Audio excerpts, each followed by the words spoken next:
So A is 0. So this definitely converges at one point, right? If I plug in 0, I get convergence. What's the formula for C sub n? So I'm going to ignore the part with x in it, and everything else there is my C sub n. So it's -1 to the n, right, over 2 to the 2n times n factorial squared. That's my C sub n. Looks bad.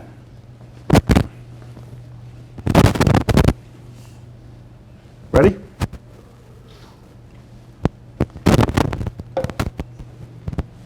Ratio. Yes. Always with power series, we do ratio test, which is why I said it was such an important test, because it's the one we use for all our power series. Because all of our power series has x to the n, right? And the ratio test is really good for that because we can peel things apart and then cancel things out. So I'm taking the limit. All right, I've got to go to this that formula up there and replace all my n's with n plus 1s. Watch and be careful. -1 to the n plus 1. X to the 2 parenthesis n plus 1. Right? I'm replacing that n right there with n plus 1. So that 2 is going to have to distribute to both of them. All over 2 raised to the 2, and again, n plus 1. That n right there gets replaced with n plus 1. And then I have n plus 1 factorial, but then all of that squared. That's me replacing everything with n plus 1. I'm supposed to divide that now, right? Divide this by that. But I'm just going to multiply by the reciprocal and skip that step for time. 2 to the 2n on top, n factorial squared on top. On the bottom, -1 to the n, and then x to the 2n. I want all this to be less than 1. Looks horrible, doesn't it? Looks absolutely horrible. It's not so bad, though. First thing I'm going to point out is that I'm totally ignoring these. Because they're -1 to some powers. At the end of the day, I'm taking an absolute value, right? So no matter what it turns out to be, positive or negative, absolute value is going to make it positive. So I'm just going to ignore those. All right, we have to be careful here. Oops.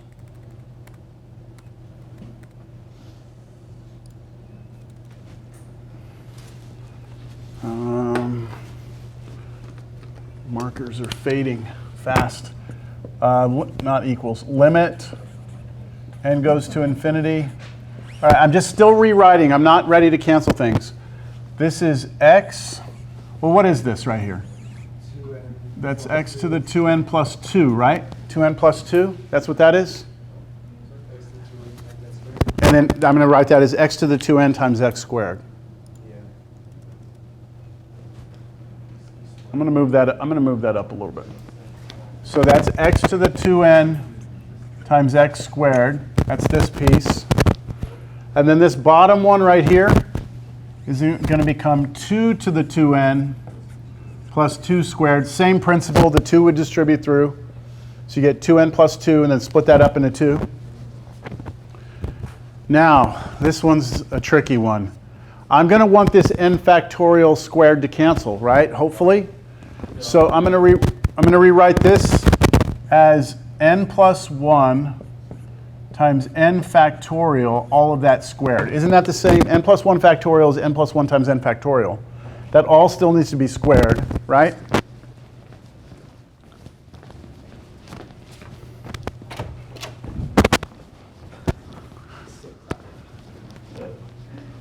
Times 2 to the 2n times n factorial squared all over x to the 2n. All of that needs to be less than 1. Any questions on that? So you didn't peel anything off the one on the right? No. The one on the right usually just stays exactly the way it is because This one over here is the one that's going to cause, we're going to get our cancellation from over here. One more thing. I don't want to have to rewrite this whole thing. Do you all agree that this right here is really the n plus 1, that quantity squared, and then the n factorial, that quantity squared? Because they're being multiplied, I can square each one. Yeah? And now I should get a lot of cancellation. This is gone, that's gone, that's gone, that's gone, that's gone, that's gone. Did I miss anything?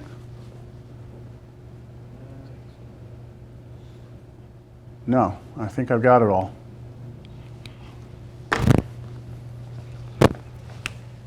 So this becomes limit, n goes to infinity. All right. I want anything that has x's in it.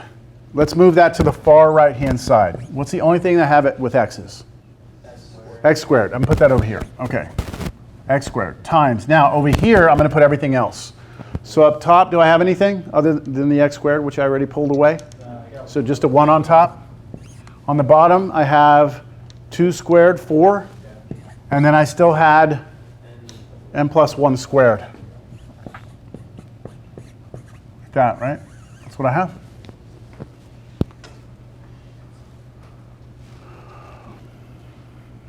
Let n go to infinity. What happens?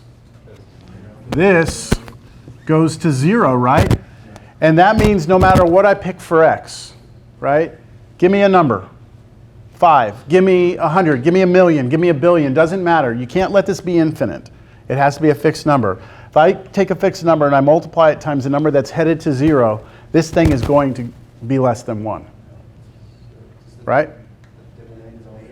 The domain is everything. That means regardless of the x I pick, this inequality holds. Right? So this is always true. Always true. And that means the domain, right? The domain is all real numbers, negative infinity to infinity. I've given you 3 examples of power series, right? The first example, it only converged at a single point. The second example, it converged on an interval and we had to check the endpoints. It was kind of tedious. And the third example, it converged everywhere, right? Before I erase, any questions on the algebra here? Too late. Oh, go ahead. Go ahead. I had to. Regarding the trick with the factorials where you can kill one off, if you can explain how that works exactly, that's the only thing that... If I take 5 factorial, I can write that as 5 times 4 times 3 times 2 times 1, right? Yep. But these together are just 4 factorial. Yes.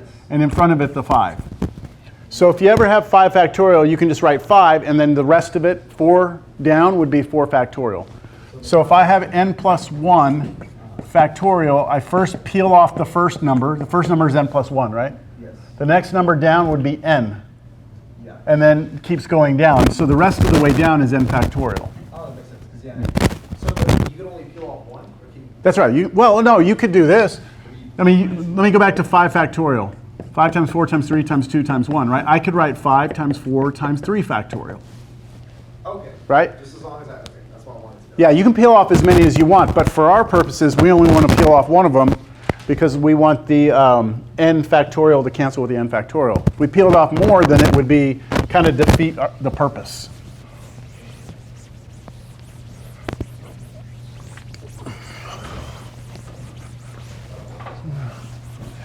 Locked out.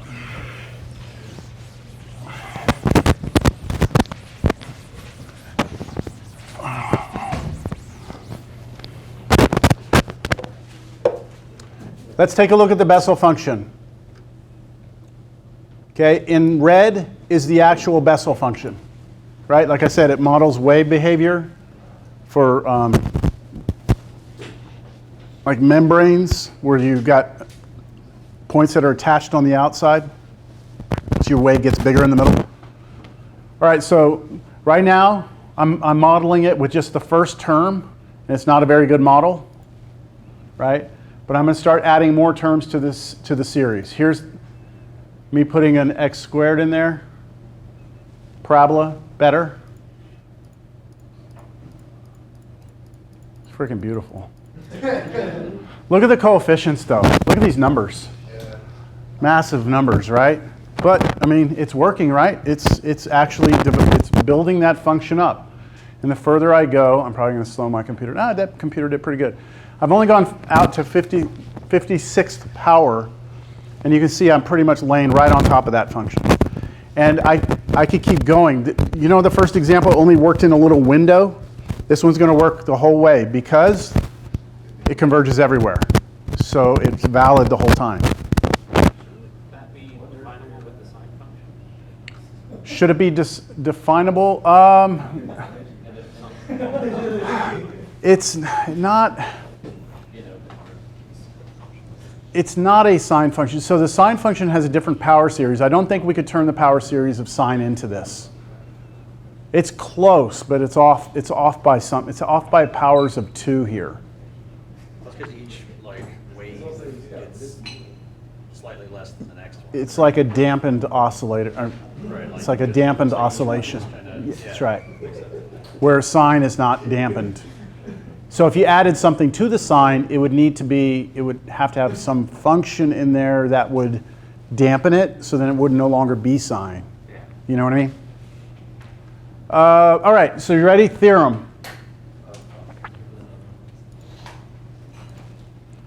So if we're given a power series, generic power series, right? There are only 3 possibilities when it comes to the convergence. It's either going to only converge at one point, right? Or it's going to converge for all x. That was the first example I gave you and the last example, right? The first and the last. And the third possibility is that there's some positive number r such that the series converges if the absolute value of x minus a is less than r and diverges if it's greater than r. In that last case, we call r the radius of convergence. All right, so I want you to look at the second example we did. Do you remember when we got to this step right here? Look back where we had this right here. Remember that? I had that statement right there when we did the ratio test. We had this right here. Do you all see that that looks exactly like this? Yes. Okay. What would capital R be for us here then? 1. And what's A? 3, right? Yeah. So what's the radius of convergence? For the example we did before, what's the radius of convergence? Of convergence would be 1, the number 1, right? And remember what the interval was. Remember it was 2 to 4 like that, right? That was it. So if you look at that on a number line, here's 2, here's 4, 3 was right in the middle. It converged there. It converged everywhere here, but it did not converge there, right? The idea of this radius of convergence is like if you were to go to the center of the power series, 3, and you were to go out a radius of 1 in each direction, it converges within that radius. This does not take into account the endpoints, right? So it's just like you go out that way 1, go out that way 1. That's how big your interval is, okay? Yeah, so, well, that begs the question, right? What about on our first example? Where did our first example converge? Only at one point, right? So what was that point? On the first example, what was so on example 1, this is what we had. On example 2, we had this. It was at 0, right? It only converged at that point. Any guess as to what your radius of convergence then is? 0, right? How wide is that interval? 0. Okay? And then our last example that we did, what was our interval of convergence? Negative infinity to infinity. Any idea what the radius would be then? How big is that? It's infinite. So we just say infinite. It's an infinite radius. It seems like it's an absolute value kind of, right? Yeah, it's like how long is that radius, right? How far out do you go in each direction? No, for this one here, the radius would be 1. So from the center, it's 1 in each direction. And it comes from that number right there. That number right there is your R. All right. So let's define those a little bit more precisely. This might make a little more sense when I do it here. Normally I take 2 days on this section. We're gonna get it in 1 day. Okay, so for the three possibilities, right? Like I just said, if it converges at one point, then the radius is 0. If it converges at all x, then the radius is infinity. And if there's an actual like interval, then you have to look at that inequality less than r, and then that r is going to be your radius of convergence, whatever that number is on the other side. Now, when you converge on an interval like this is what we do, right? This is what I told you. If you have this, you drop the absolute value and you make this inequality, and then you solve for x. So how would I solve for x here? Add a to each one, right? If I add a to each one, then x is between a minus r, that's a added to this side, and then a plus r, which is a added to that side, right? This right here is our interval of convergence. For us, it was, we had absolute value of x minus 3 less than 1. We dropped the absolute value, put a negative on this side, and then we added 3, and we got this, right? That was our interval of convergence, but we didn't know what happened at the endpoints, right? So there are 4 different things that could happen, right? When it comes to that interval of convergence. Either it diverges at both endpoints, which means you don't want to include the endpoints, or it converges at both endpoints, which means you do want to include both endpoints, or it converges on the left but not on the right, or it converges on the right but not the left. Those are the only possibilities when it comes to an interval of convergence.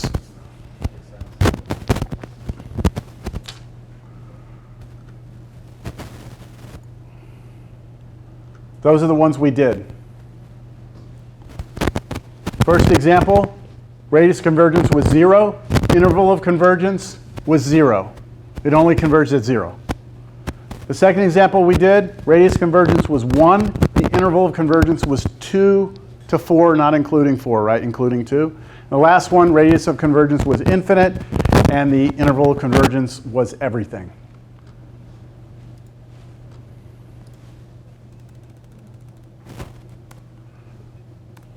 These are the types of questions you'll see. In fact, if you look at your review, right? So when it asks for the domain, it's just asking for the Interval of convergence. Yeah, so where is it? Yeah, like on the review I gave you. Anyone need a copy? Come grab one. Look at number 4 and number 5 on the review, the first one. Right? It's basically these problems right here. So let's do this, yeah? We've got time, 15 minutes. All right, so I'm looking at this power series ratio test right away, okay? Ratio. All right, so I'm going to take the limit. N is going to go to infinity, absolute value. Okay, got to plug n plus 1 in first, right? -3 to the n plus 1, x to the n plus 1 over square root of n plus 1 times the reciprocal flipped over of that original one.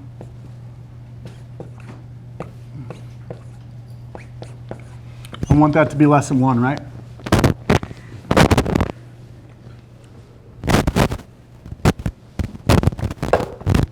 Replace all my n's with n plus 1s. Divide that by that, but that's the same as multiplying by the reciprocal. Clean up time. Clean up, clean up. Still remember my daughter singing that when she was a little kid. Clean up, clean up.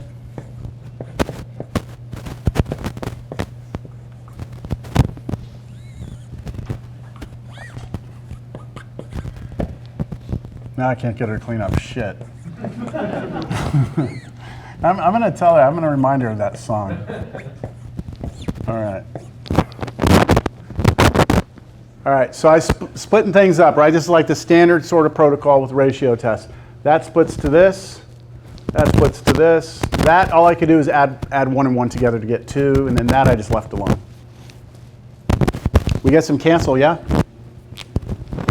Negative 3 to the n, negative 3 to the n. Okay, x to the n, that's good. X to the n is gone. Okay. All right. It is what it is.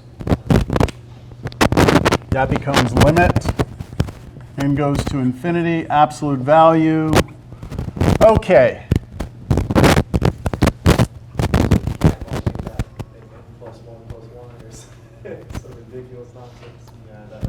Well, what I'm going to do here is that these are both, I have 2 roots, right? So I can turn that into a single root and inside of it put a fraction, right? And then see the negative 3 that didn't cancel? I'm just going to put positive 3 because the absolute value is going to make it positive anyway. So I'm going to have 3. I'm going to have 1 big root. I'm going to have n plus 1 here, and over here I'm going to have n plus 2. And then separated from all of that is the x, which I'm peeling apart because this x I'm not worried about. The x is x, whatever it is. I'm putting these 2 together into 1 fraction underneath the root, and then that negative 3 is coming out here as a positive. Yes? You could move the 3 over. It's fine. Is it better? No, whatever. Yeah, doesn't matter. Just don't forget it's there. Yeah, yeah. Okay, good. N goes to infinity. Infinity over infinity, L'Hopital, 1, right? This turns into a 1. Square root of 1, 1. 3 times 1, 3. So all of this turns into absolute value, 3x less than 1, right? Yes? You can take L'Hopital under it, right? Yes. Okay. Yep. Yeah, the great thing about limits is that you can push them into roots. So if you have a limit and your limit's outside the root, the limit can go inside the root and you can run the root. Yeah. Well, ignore it, but then after you take the limit, don't forget to take the root of that answer. So like this turns out to be 1, right? So square root of 1 is 1. If this turned out to be 4, then it would be 2. Yeah. Right. Okay, so look, it's asking us for 2 things. Radius of convergence and interval of convergence. To get the radius of convergence, a lot of students mess this up. For radius of convergence, you have to get it to look like this. Okay? That's where the capital R comes from. So you have to have x minus a number in absolute value less than r. Notice what the coefficient on this x is. What's the coefficient on that x right there? 1. No, down here it's a 3, but what is it in here? It's a 1, right? Right now my x has a coefficient of 3, so I need to get rid of that. So what I need to do is, well, I can do the absolute value of each of these separately, like this. And then what's the absolute value of 3? 3. So that would be 3 root x less than 1. And then divide both sides by 3. So you get absolute value of x is less than 1/3. Now do you all see it looks like this? Yes. What's a? 0. 0. And what's r? 1/3. The radius of convergence is 1/3. You have to have a coefficient of 1 in front of the x before you can give me a radius of convergence. I didn't ask you in the question, but where's this power series centered? So what's a? 0. 0, right? So what we know is this. Without even doing any more work, I know that at 0 I'm centered, and my radius of convergence is 1/3. So 1/3 this way, 1/3 this way, right? Yes. I know I converge in here. I just don't know here yet on the endpoints if I converge or not. I'm going to have to check each endpoint. Okay? But to actually do that, I'm going to continue working. So I've got r, right? Let me put my answer up here. R is equal to 1/3. All right. I need the interval, though. So now I drop the absolute value. Drop the absolute value, but I have to create another inequality and put negative 1/3 here. Right? And that's basically this picture right here. And now check the endpoints.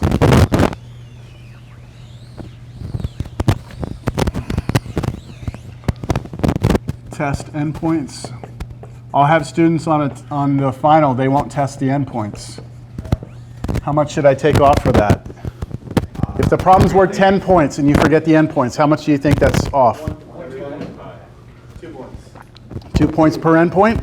Sure. I was about to say, are we reasonable or outrageous? No, I'm just, what do you think? If you don't... I agree with 2 points. So almost half the problem should be you testing endpoints? Well, I mean, yeah, because the first half is you finding it. Yeah. Per endpoint. One per endpoint. Yeah, see, these are these subjective things that I have to decide when I'm grading, right? So why don't you just not forget them? And then we don't have to worry about it. Okay, so here we go. Let's test negative 1/3 first, right? Let's test negative 1/3. In for x, right?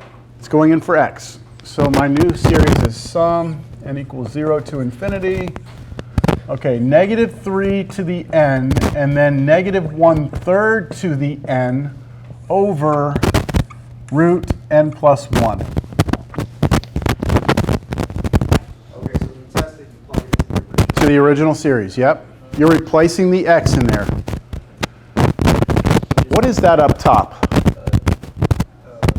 They're both to the n. Put them together. Right? When you do -3 times negative 1/3 together, it's positive 1 to the n, which is just 1 to the n? I'm sorry, 1. 1. So this is 1 over root n plus 1.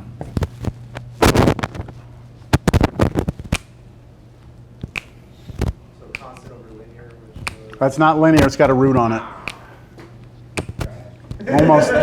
Almost harmonic.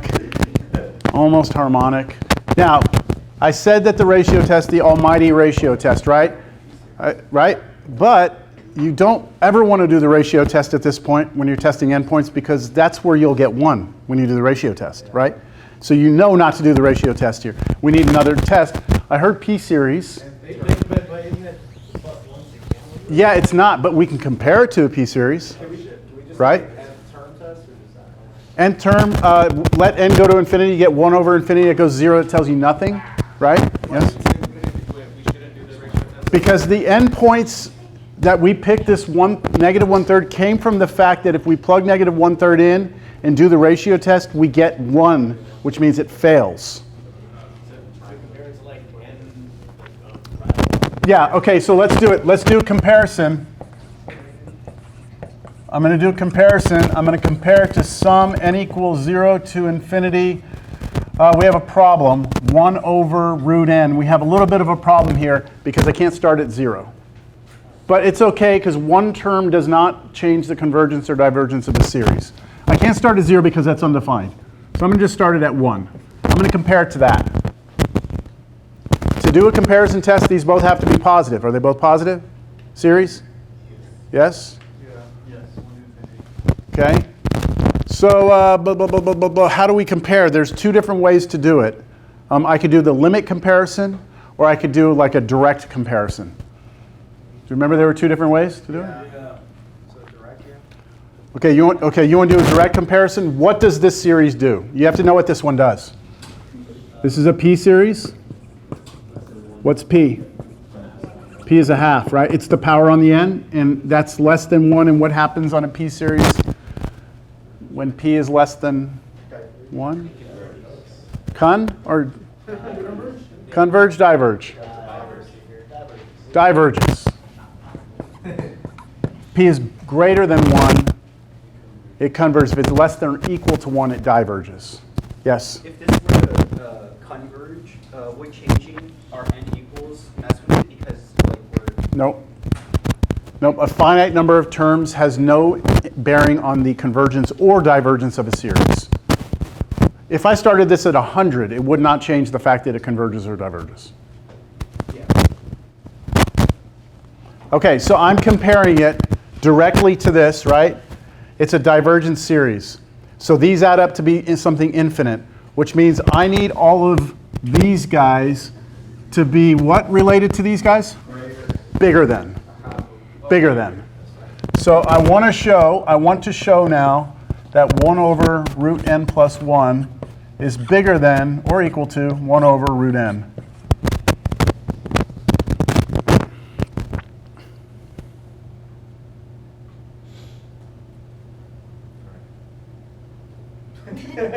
Doesn't work, does it? No, it doesn't. Doesn't work.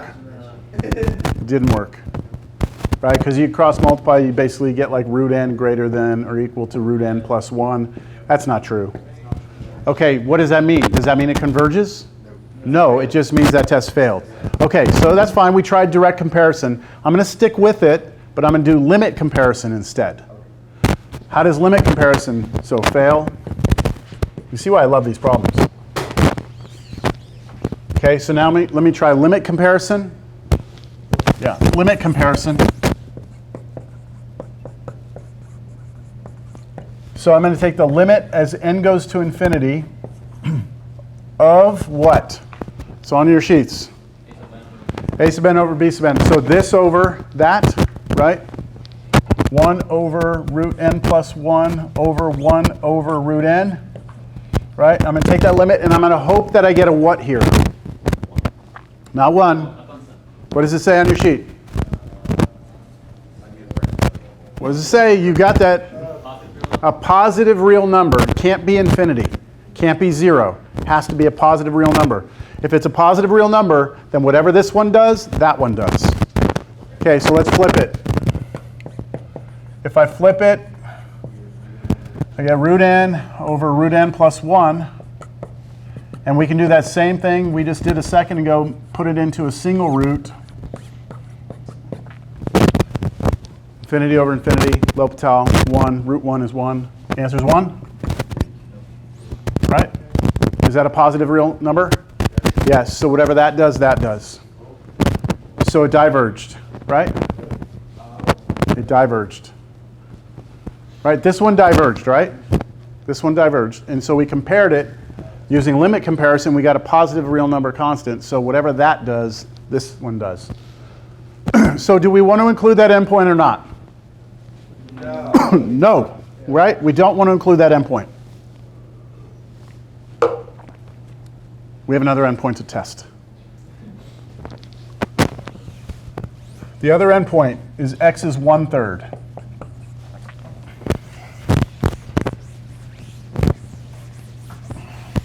To do x is 1/3,